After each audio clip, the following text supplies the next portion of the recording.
Item Number: SCP-174. Object Class Safe. Euclid. See Incident 174-A. Special Containment Procedures. SCP-174 is to be contained when in Storage Unit 07 at Site-19. Removal of SCP-174 for containment requires the approval of 2 Level 4 personnel familiar with the entity.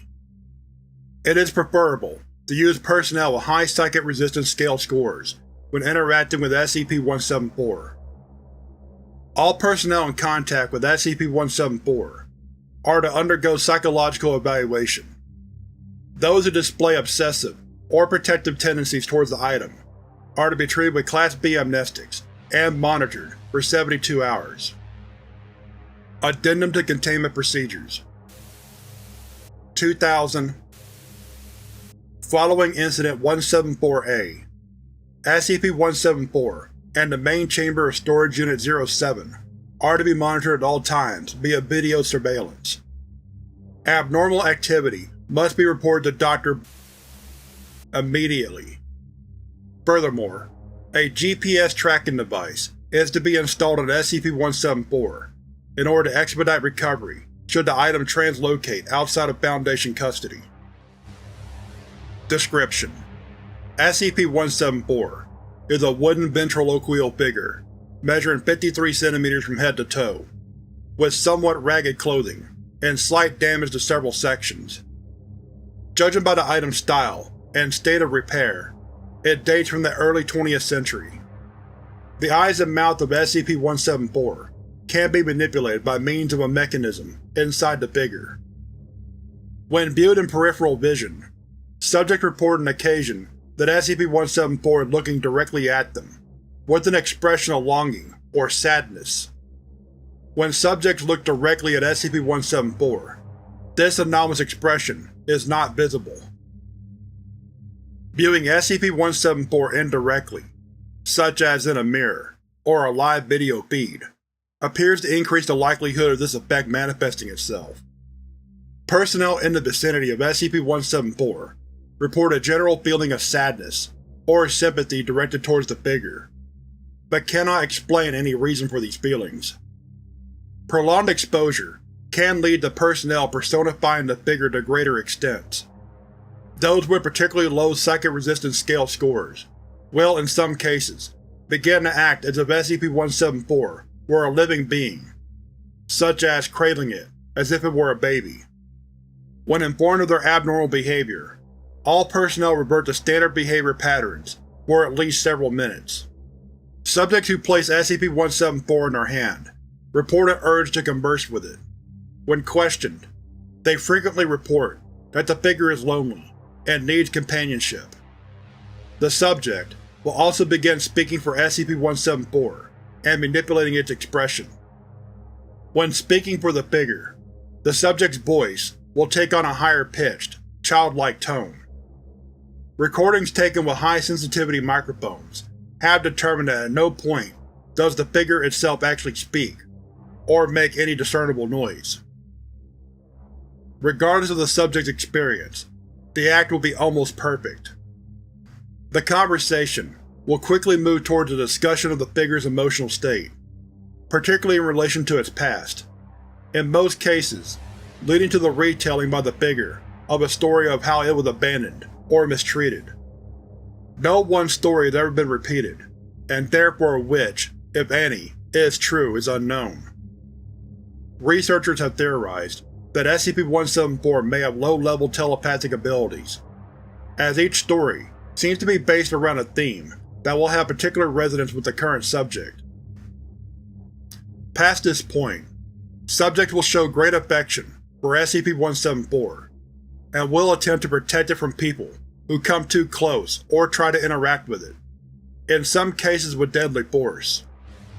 Subjects often refer to SCP-174 as their baby, or use similarly strong terms of endearment when referring to it. This effect persists for several hours after SCP-174 and the subject have been separated. And, in at least one case, the effect had not dissipated 2 weeks after final interaction.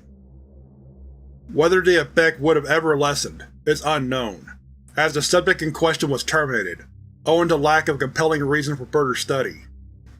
Subjects who are completely isolated from SCP-174 will become paranoid as to the figure's safety, and often undergo a mental collapse similar to that observed in mothers separated from young children. Class B, or stronger amnestics, have been shown to be effective in carrying both the obsessive effect and the majority of any resultant mental trauma. However, almost all who undergo such treatment complain of feelings of loss and can become depressive. Addendum 174-1 Experiment Log Transcription of video footage. Subject D14285 Female 21 No history of violent crime. Supervising Researcher Dr. Location Containment Cell A4. Researcher and staff observing from behind two-way mirror. Site 19. D14285 is ordered to place SCP-174 in her hand. Subject does so, after initial hesitation. After several seconds, subject begins a mundane conversation with SCP-174. After approximately 2 minutes, the subject asks SCP-174, "What happened to you?" At which point the figure begins to recount a story of how it was left behind and damaged in a house fire, and subsequently discarded by its original owner. Note: subject's records indicate that her house was the victim of an arson attack in 19. Subject begins to console the figure, and reassure it with standard positive statements. Figure remarks that it is lonely and wants to find friends. Subject begins to punch and pound the door with their free hand. When guards enter the cell, sidearms raised, the subject recoils to the corner of the cell, cradling the figure and whispering to it, exact words not picked up on microphone. Guards succeed in removing SCP-174 from the subject, and leave the cell. At this point, the subject screams, "They have him! My wonderful baby!" and begins punching and kicking the door in a futile escape attempt. Note: at this point, Dr. ordered the experiment concluded. D14285 was terminated after attempts to calm her failed. This experiment was one of the first conducted with SCP-174, before the efficacy of amnestics had become apparent. Addendum 174-2 Incident 174-A On 2000, Dr.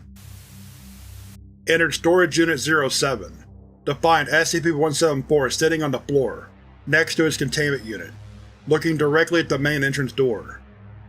The door to SCP-174's unit had been sealed shut, with no access having been logged in the previous week. After being replaced in containment, video surveillance was installed within Storage Unit 07 as a precaution against future translocations, and a GPS tracking unit was attached to SCP-174.